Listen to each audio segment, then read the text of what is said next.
Everyone, welcome back to the next video. In this video I will show you how to integrate UI table view with SwiftUI. Now if you have used the SwiftUI list, you know that it is not very good in performance, but fear not. What we can do is we can use our UI table view of UIKit, and then how inside each cell of our table view we can actually use SwiftUI to represent each cell of our UI table view. So that's what this tutorial is about. I know some of you might be thinking, why would anyone do that? But if you are a completely SwiftUI project, and if you are facing performance issues inside your list, then you can use UI table view, and for each cell of your UI table view you can use SwiftUI. So that's the advantage of it. Or maybe you don't have much knowledge about UIKit and you are working on a UIKit project, and then for each cell you can use SwiftUI, so you don't have to worry about UIKit. So yeah, choose your method what if suits best for your app. So firstly, here you can see I'm showing this output. This is a simple UI table view cell, and all the cells are created using SwiftUI. Okay, so let's see how to do this. So I have created a basic UIKit application.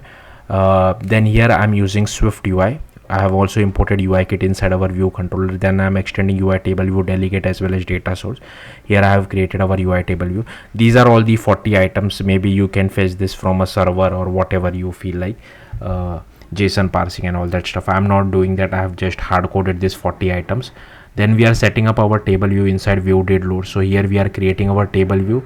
Translate auto resizing is false, data source is self, delegate is self, then registering our UI table view cell.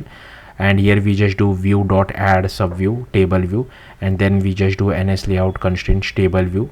So our table view occupies the entire width and height of the screen. Then we override this particular method for number of rows in section and return items dot count. Then for cell for row at we just create this table view dot dequeue reusable cell with identifier. So you have to use the same identifier what you have given it over here.